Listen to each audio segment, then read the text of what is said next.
Tonight, we have a very, very special speaker who is speaking to us from outside of the country. Our brother Thomas, he's been with Pambazuga for quite some time, and we just are blessed with his presence, that he continues to join and continues to be very much active in the things of God and be active in our Bible study. Hallelujah. And so he just finished his master's, and thank God for that. He is trusting God for the next point. But without any further ado, I will just introduce our brother Thomas. Let's welcome him with the hearty clap.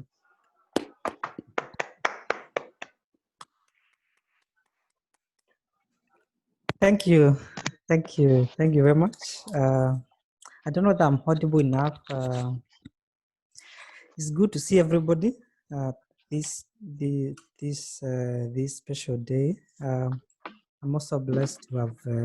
I'm blessed to be part of this group.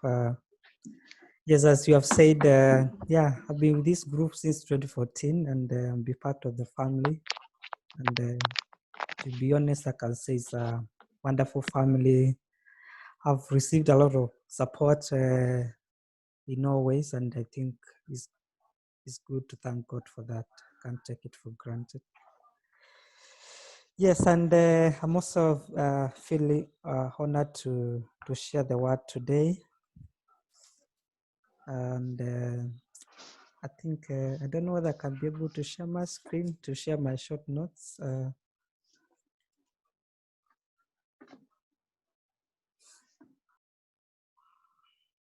Can I do that, please? Oh, yes. Yes, you can. I'll make you host right now. Thank you.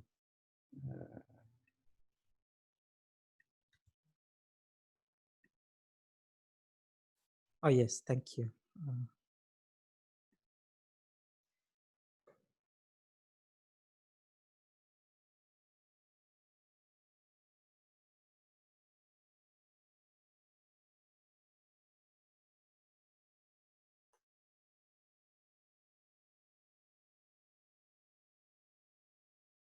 Is my screen visible?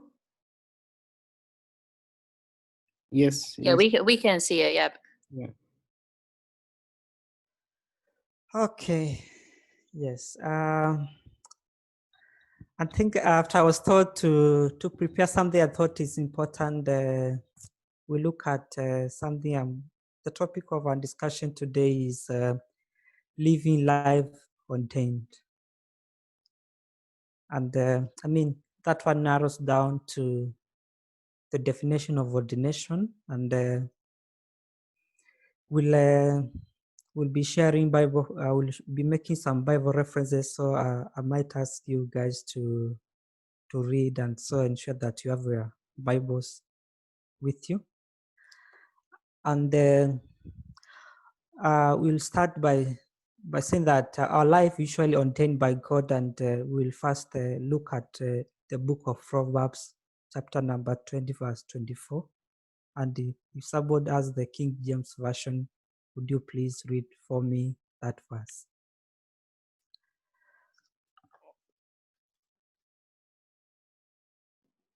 Sure, I can read it. Okay. Okay. All right. So Proverbs 20:24. Man's goings are of the Lord. How can a man then understand his own way?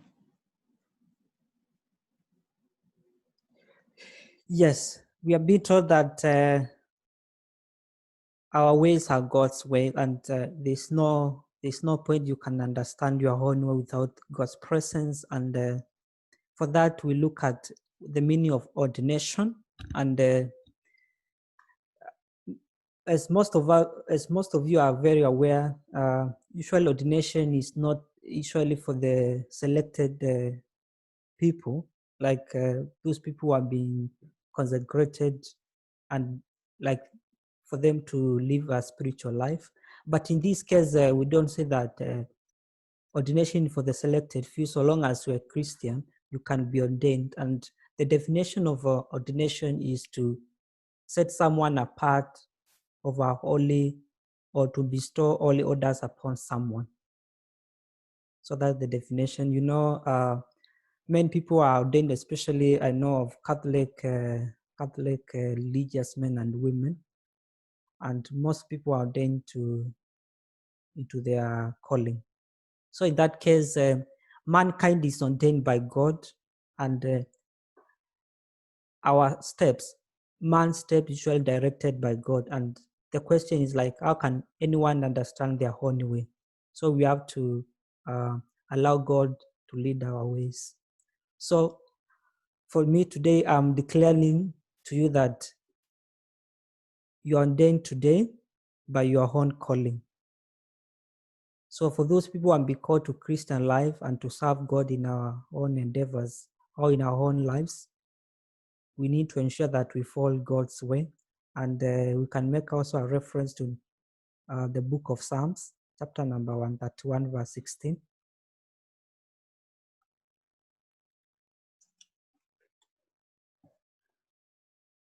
I don't know who is already there. Psalms 131, verse 16. Okay, I can read it. Psalms 139, verse 16. Okay.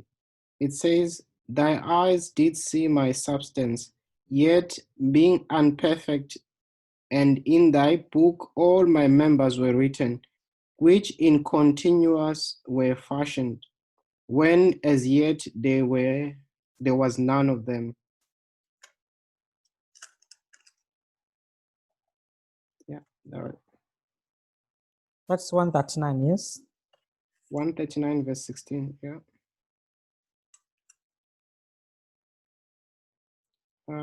Where should I read? Verse 15.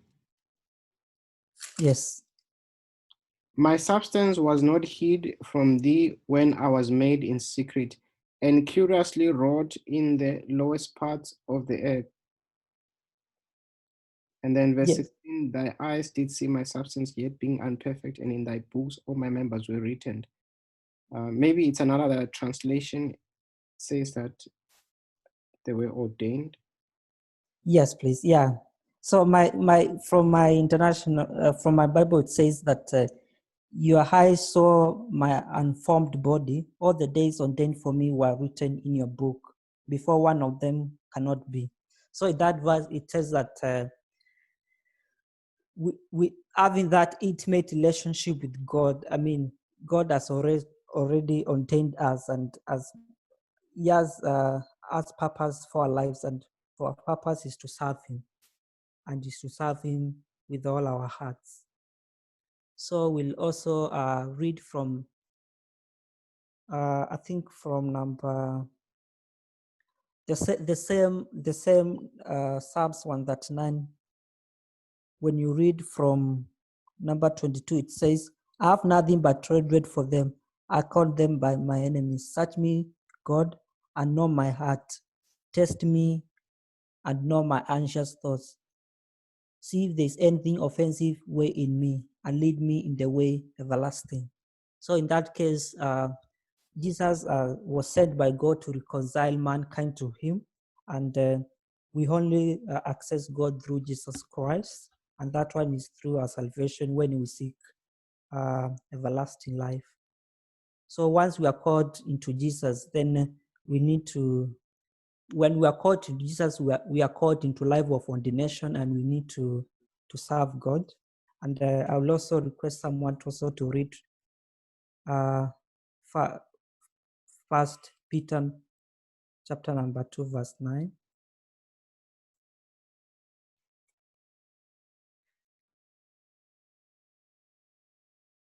Okay. I might read from out there.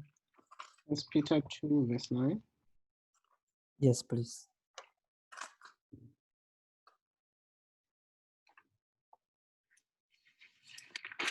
All right. Verse 9, it says, "But ye are a chosen generation, a royal priesthood, a holy nation, a peculiar people, that ye should show forth the praises of him who has called you out of darkness into his marvelous light.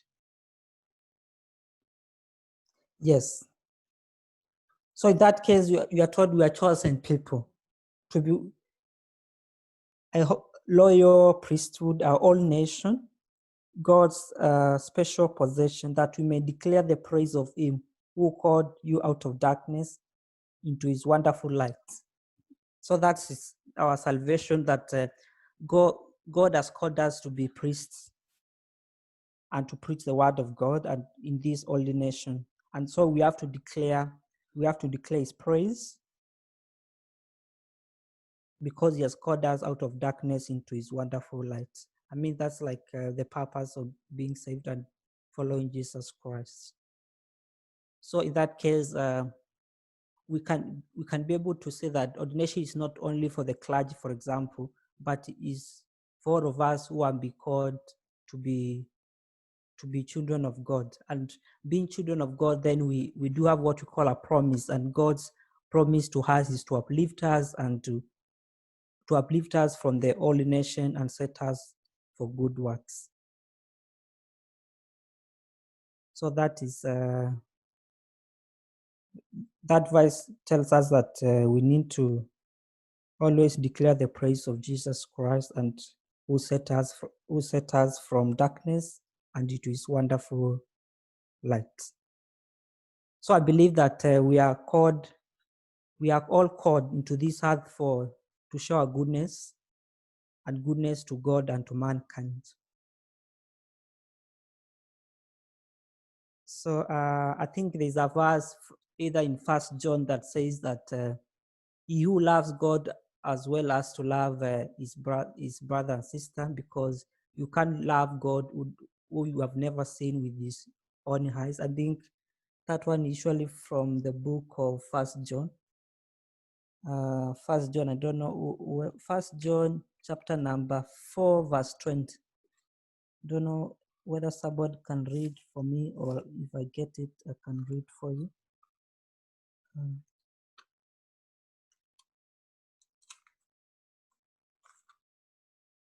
First John chapter 4, verse what? 20. Verse 20. It says that we love him because he first loved us. If any man says, I love God, and hates his brother, he is a liar. For he that loveth not his brother whom he sees, how can he love God whom he has not seen? Yes. So for us to show goodness of God, then we need to love mankind and to love our brothers and sisters, because you can't love God you have never seen, and you have, for example, 18, your brother and sister. So it's good to love God and also to love mankind in that case. So in that Bible verse, it tells us about God's love, and it's very important to love God as well as love our brothers and sisters. So that draws me to the other fundamental question that I'm asking everybody, or I'm also asking myself, that what have you got there? What have you got there? And that one we read from the book of Colossians, chapter number 3, verse 12 to 15. And I will read for you. Colossians chapter 3, verse 12 to 15. It says, therefore, as God's chosen people, holy and beloved, clothe yourself with passion, compassion, kindness, humility, gentleness, and patience. Bear with each other and forgive one another, if any of you has grievance against someone. Forgive as the Lord forgave you. And over all these virtues put on love, which binds them all together in perfect unity. Let the peace of Christ rule in your hearts, since as members of one body, you are called to peace, and be thankful. That's Colossians. And the first question that verse talks about is, what are you wearing?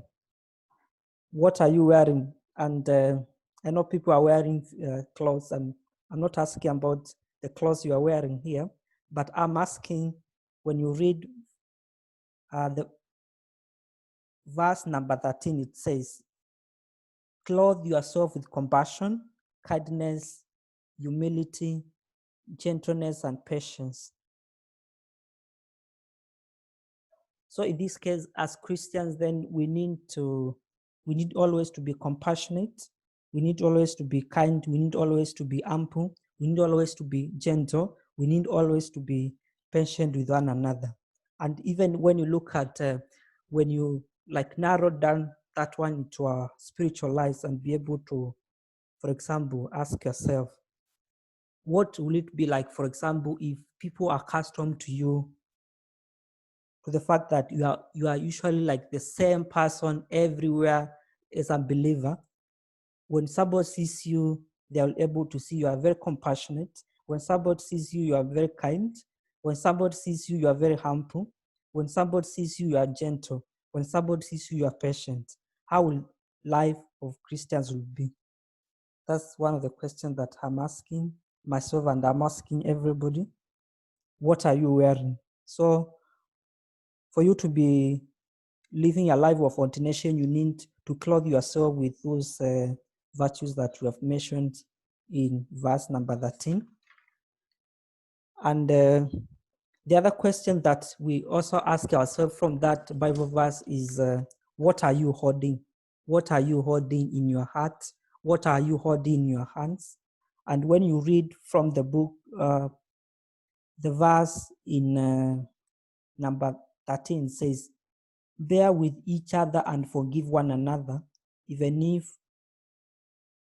you has grievance against someone. So it talks about forgiveness.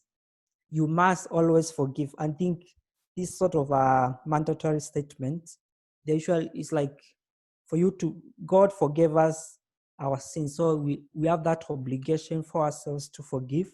So the question that we need to ask ourselves is like, are you holding in unforgiveness? Are you holding an offense? Are you holding an hatred? And it's also important to have that self-examinations and always forgive one another. And then the other question in that Bible verse is, what is residing? What is taking occupancy in your heart? And when you read number 15, it says, let peace of Christ rule in your heart, since as members of one body, you are called to peace, and be thankful. So always let's strive to be peaceful with each other, and as well to be peaceful with ourselves. Let us not have any form of anger, any form of frustrations. And I think what is so important is, and what differentiates human beings from like other creatures, is that we are emotional beings. Sometimes we get frustrated, sometimes we get hungry, but let those not emotions separate us from God, and always ensure that we are peaceful with each other, and always ensure that we free ourselves from any form of frustrations, we free ourselves from any form of anger, and always be peaceful with ourselves and peaceful with our other members. So in that case, we need to do a self-evaluation of ourselves so that we understand who we are. So in that case, we must seek God's guidance in our lives. For example, when you read the book of James, number 1, verse 5, and it says, if anyone lacks wisdom, let him ask of God, who gives all liberally and without reproach, and will be given to you. So always in our lives, we need to ask for wisdom so that we can live an ordained life. So the other question I'm asking, and I'm asking everybody, is like, how does knowing that your life is ordained by God help? Now that we are saying that you need to live an ordained life, how does that ordained life help everybody? And the number 1, it says that you live by less trepidation and more trust. When your life is ordained by God, you live by less trepidation and more trust. Trepidation here is like you live with less fear and more trusting. And the Sabbath can read for us Psalms number 7, verse 23.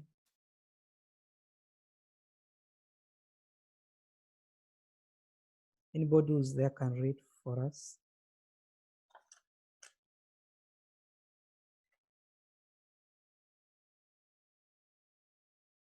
Anybody?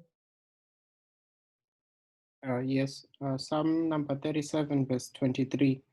Yes. The steps of a good man are ordered by the Lord. Can you hear me? And he Yes. delighted in his way.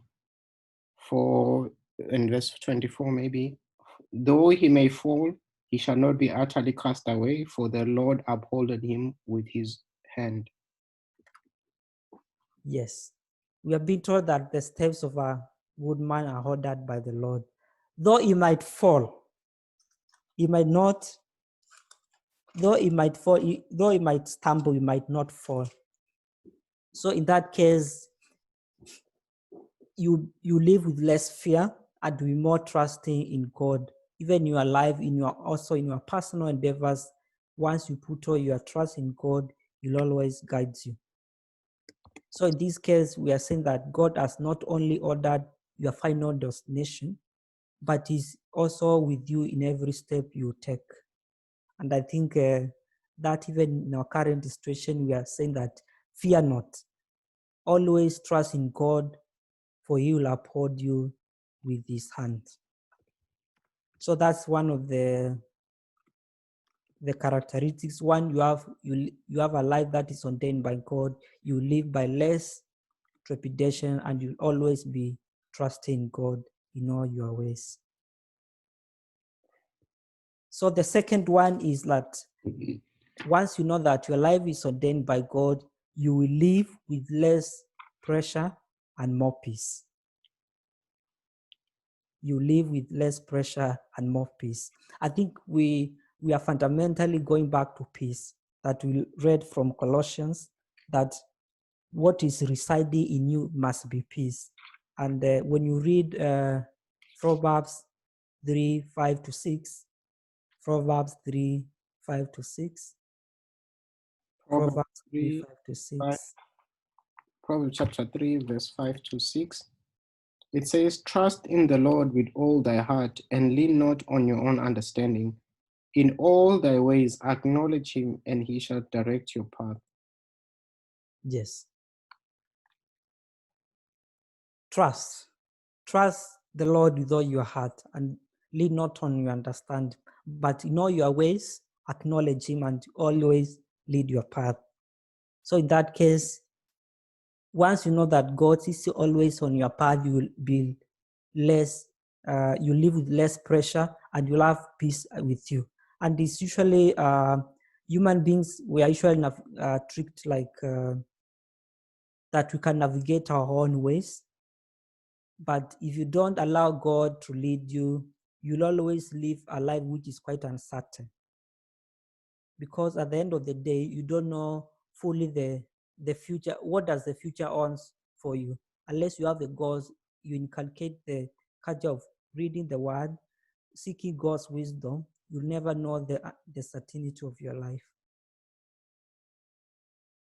Because sometimes our lives are usually messed up, and if you don't live by God's wisdom, then you'll have a lot of pressure, you live without peace, and that will be a problem to you.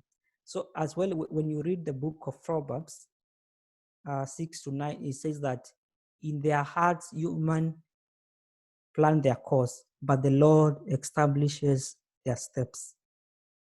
So as human beings, we always plan what we want to do with our lives, but it's only the Lord or Jesus Christ who shall establishes, who shall define our destiny, and we'll always have to pray and step out in faith so that the Lord will establish our ways. So that one affirms the second characteristic, that once your life is ordained by God, you live with less pressure and more peace.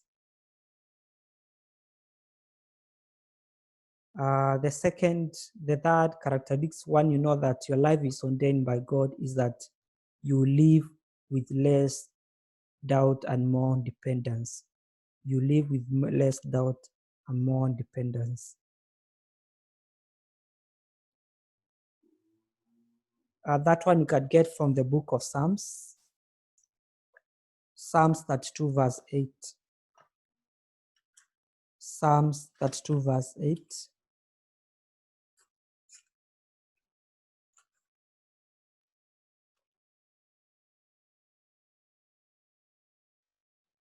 Psalms 32, verse 8. I will instruct thee and teach thee in the way which thou shalt go. I will guide thee with my eye. Yes. I will instruct you and teach you in the way you should go. I will counsel you with my loving eye on you. And talks about loving eye, not just eye, but loving eye. So in that case, you love less doubt always in whatever you are doing. Once you commit everything up to God, that once your life is ordained, you live with less doubt and more dependence on God. That one you get it from the book of Psalms, number 32, verse 8. So we need always to admit to ourselves and confess that we cannot do anything without Him. Because like when you read the book of John is, there's a verse that talks about, I'm the vine and you are the branches. Who abides in me and in him bears much fruit. For without me, you can do nothing. That's what you shall get from John 15. John 15, verse 5. John 15, verse 5, that I'm the vine and you are the branches. Who abides in me and I in him bears much fruit. For without me, you can do nothing. So we always need to admit ourselves and confess that we cannot do anything without God. So that one give us that our life is well ordered and ordained by God, and He'll get you to wherever you want. So God requires us to act by faith, and we step out in our purpose in every life we live. Like, for example, if you read the famous Jeremiah verse number 29, verse 11, which talks about the promise of God. That the promise of God is for us is to prosper and not to harm us. And His plans is surely to give us hope and future. When you read Jeremiah 29, verse 11, I think that's like a famous verse, that God's plan is to prosper us, not to harm us, is surely to give us hope and future. So in that case, once you know that God's plan is for you to prosper and to give you hope and future, you live with less doubt and more dependence. So usually very good that once you know that you are doing the right thing in God's guidance, always remember to plead with the Lord. Once you know that you're on the right track for salvation and in your spiritual life, always remember to plead with the Lord. And usually that one you can get from the book of Psalms 26. Book of Psalms 26. 26 verse number 2 verse 3. Psalms 26 number 2 verse 3 and 2 to 3, sorry.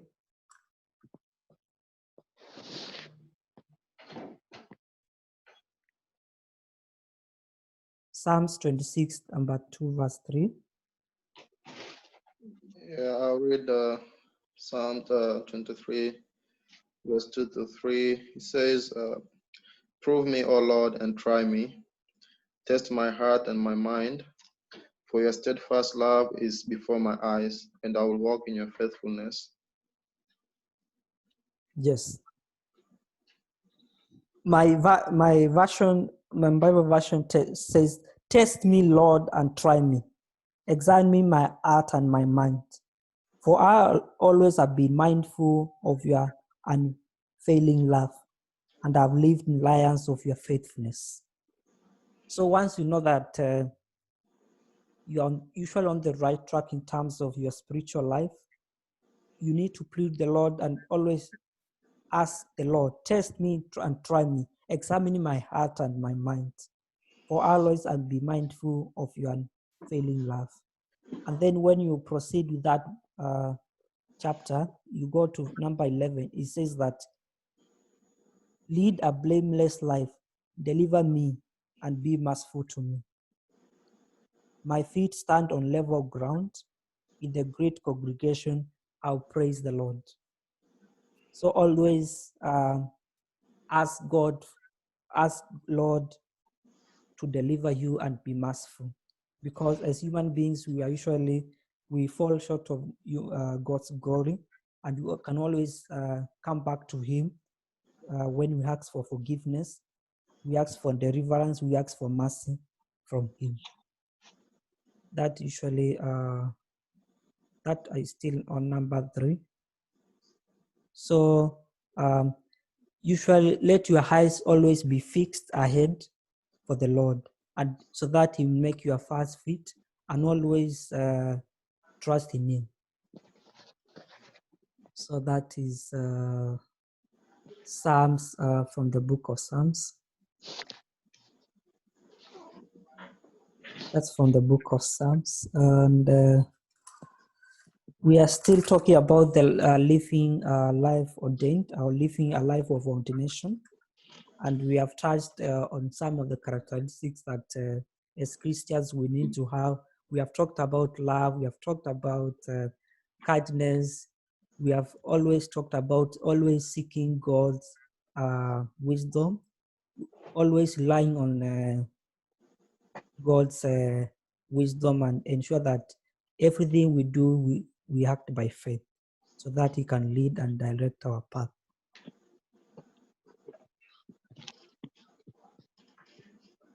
So from there, I think our requires we reflect on the famous story or in Genesis, the famous story Genesis of Joseph. And I think most of you have read the story of Joseph. And if you haven't, maybe you can refresh yourselves the story of Joseph. And usually we get the story of Joseph from book of Genesis, especially when you read from Genesis chapter number 7. It talks about Joseph's dream. It talks about Joseph's dream. And for those who have read the story, you know that Joseph was the beloved son among the 12 sons of Jacob. And Joseph had a dream. And one of the dream was, when you read Genesis chapter number 7, you read from verse 5. It says, "Joseph had a dream, and when he told it to his brothers, they hated him all the more." And then it's talk about, he said to them, "Listen to this dream ahead. We were binding sheaves of corn out in the field when suddenly my sheaf rose and stood upright, while your sheaves gathered around me and bowed down to it." And then his brothers said, "Do you intend to reign over us? Will you actually rule us?" And they hated him all the more because of his dream and what he said. So that's the Joseph dream. And when you read that chapter and you read other preceding chapters, we are usually told that Joseph was sold by his brothers and the family, and later he was taken to prison. And that's from that life we see that God gave him the gift of being an interpreter of dreams. And we see that he was really sort of betrayed and disowned by his family just because he had a dream. Just because he had a dream. And what can we learn from this? Sometimes once God's give you something special in your heart, it's not always like good that you disclose it to people, because you can see from this the jealous that came is from when Joseph declared that he had a dream and he disclosed the dream to the family. When he always declared that dream to his brothers and to the family as well, is when now they disowned him and they sent him to prison. But we see that out of that predicament, God used Jacob to fulfill his destiny.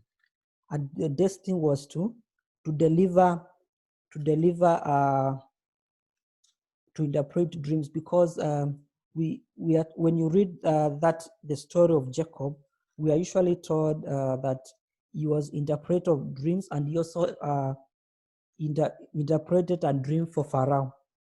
He talked about the famine and the harvest that was coming, and from that time, even when his brothers and the family came to visit, they were very afraid.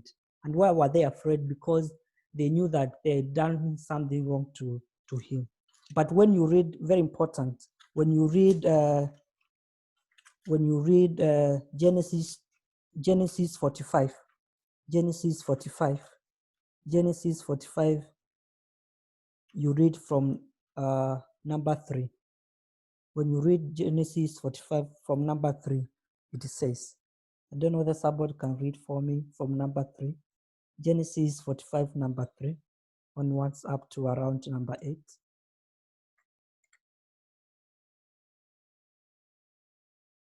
Genesis 45, verse 3, up to number I can 8. read it. Yes, please. Yeah. You had said verse 3 through 8. Genesis 45, verse 3.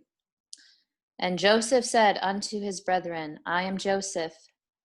Doth my father yet live? And his brethren could not answer him, for they were troubled at his presence. And Joseph said unto his brethren, Come near to me, I pray you. And they came near, and he said, I am Joseph your brother, whom ye sold into Egypt.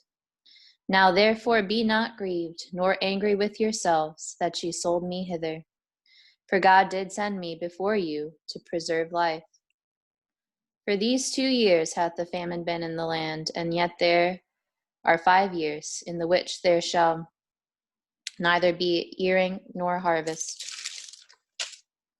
And God sent me before you to preserve you a posterity in the earth, and to save your lives by a great deliverance. So now it was not you that sent me hither, but God.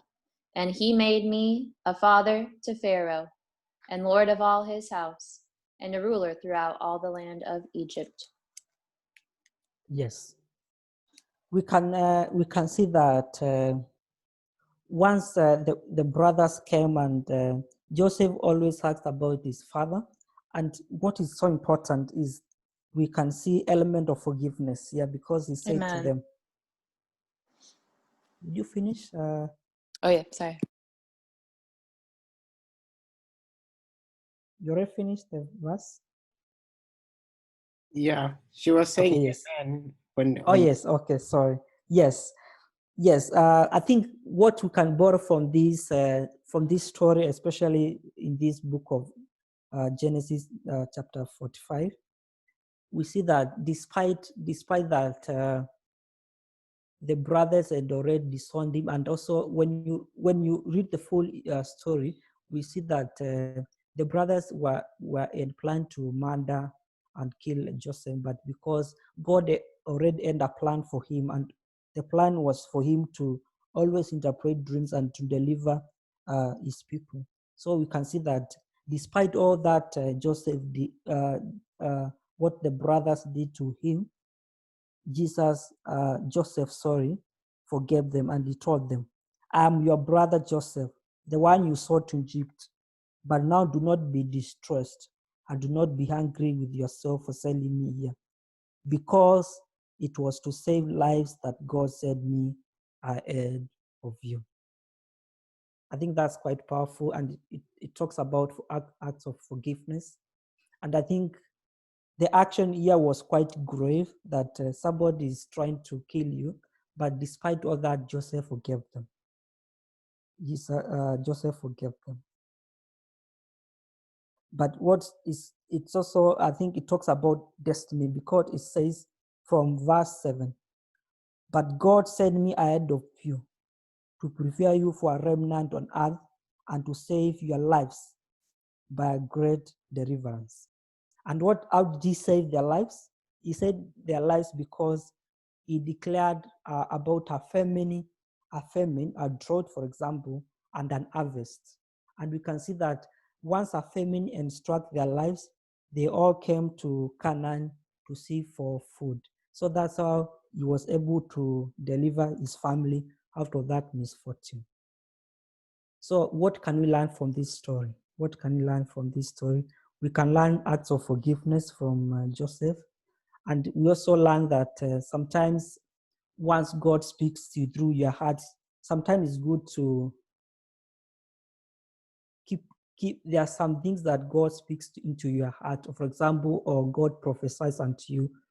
It's not always good to disclose it to a second person.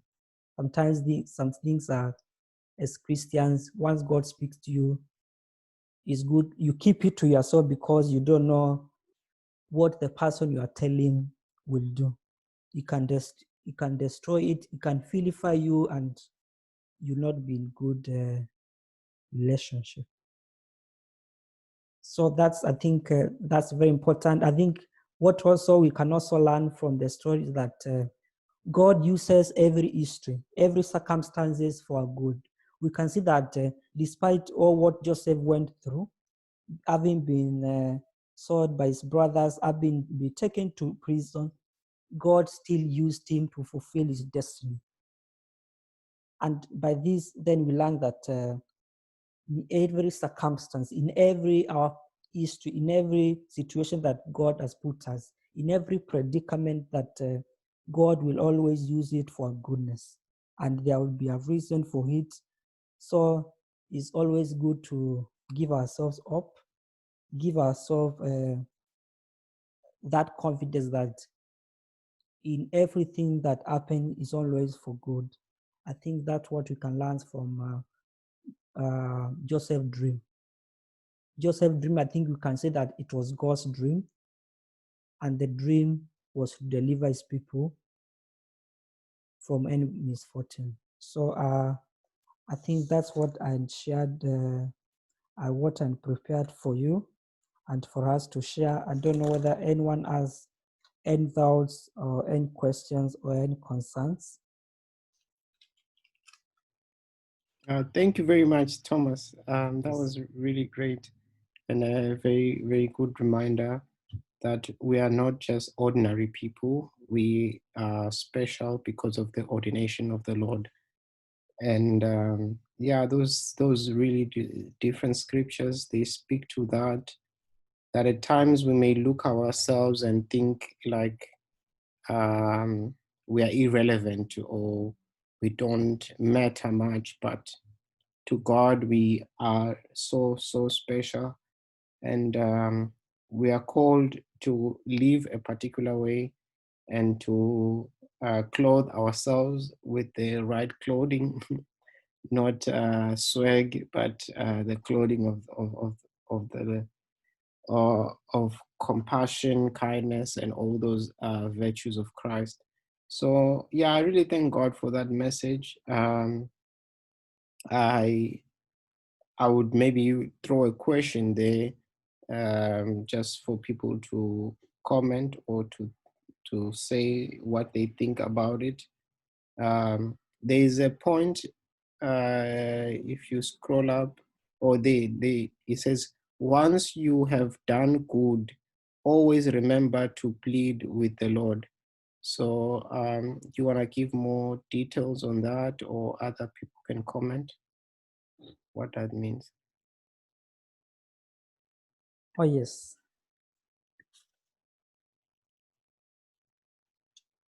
I think is the one that you read from Psalms 32, verse 8. No, like it's right on your screen, that sentence. Just 1 second. In the middle of the screen, yeah. Oh yes, the ones that talks about once you have done goodness, always please with God. I mean, I think what I understood, and I think also people can share their thoughts, is once you're on the right trajectory in terms of your spiritual life, or like you are doing the right thing. It's like you just don't be contented. You just don't sit down, because I mean, as human beings, we're also prone to sin. As human beings, we're also prone to temptations. So it's good, like, always ask God for his mercy, always ask God to deliver you, always ask God for his forgiveness, always ensure that at all times you seek God's mercy in everything that you do. Always ask God to test your heart and mind. Always ask God for wisdom. And I think that's like what I understood by the whole verse. Like, once you have done the right thing, ensure that you always keep your eye on God and always seek for his wisdom, seek for his mercy. Ensure that every time you ask God to deliver you from any form of, we are living in a world that is full of temptation, and I think it's good that every time we ask God to deliver us from anything that makes us or shift us from his purpose and for his purpose to our lives. I don't know if that makes sense. Oh yes, okay, yeah. Thank you for that clarification, because I didn't know what are we pleading with God. It made it seem like our pleading with God is dependent on what we have done, but like we learn from the scriptures that it's not what we have done that gives us access to God. It's what Christ have done. Yeah, so that's why I wasn't sure what that meant, but I see what you mean now, that as we are growing in the faith, we should continue to make ourselves vulnerable and open to God, that he corrects us, that he searches our hearts, he continues to prune us, as it says in John 15, that the vine that bears fruit, I prune it so it bears more fruit. So yeah, I think that's a good thing, and something that I hope many people are practicing. I believe I do that myself quite very often, just to walk with God and to ensure that I stay in the narrow path, because the Bible says that we are actually walking in the narrow path. I mean, how many people have seen those people who walk between two ropes? Like the way they walk, it's like one step at a time, like one step. They don't just cajole around and do whatever they want. So they know they are walking on that rope. And usually it's a stance where people walk between two high towers and they have a rope. So I'm thinking of our Christian life more or less in that line, that we have that narrow path, and we cannot just walk anyhow. We cannot just be careless. We ought to be very careful, and we ought to continuously follow the leading of the Spirit. So yeah. Thank you for that. Does anyone else have any comments or questions?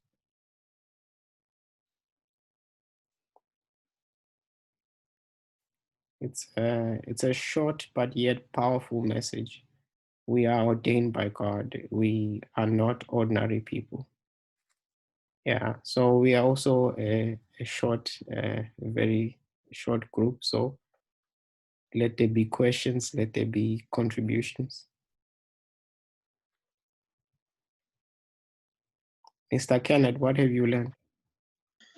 Yeah, actually, I was about to speak. Yeah. Praise I thank God for the word that He has given to us today. As you say, it's short, but it pinpoints areas where we need to improve as Christians or meditate daily as Christians. Yeah, I like the fact the way it was presented in such a way. It kind of reminds me not to live anyhow, or and sometimes, as you say, you might feel like you're a bit irrelevant based on less on what I'm passing through or whatever struggle that I'm going through. But there were some reassuring words. So, for instance, we live with less fear and more trust into the Lord. We live with more dependence to the Lord. So those were like good reminders that I needed to hear, so as to, refresh my spirit and refresh my thoughts, and so that I can have a good way forward. So Thomas, thank you for being used by God to deliver such a message in such a timely manner. Thank you. Thank you, Brother Kenneth. Sorry to continue. Anyone else before we close?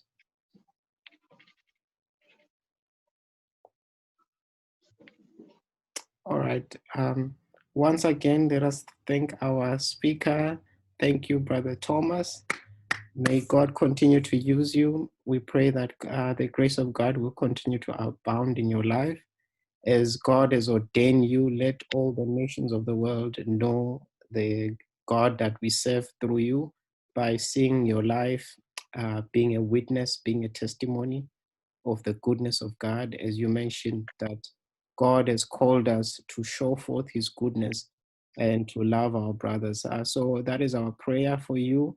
Thank you. I know it may, thank you just for the time, the sacrifice you've put into this. We really, really appreciate it. And may God bless you so much. With that, let's just thank our speaker. Thank you. Thank you. Yeah, and that Thomas, if you don't mind, can you share maybe your notes?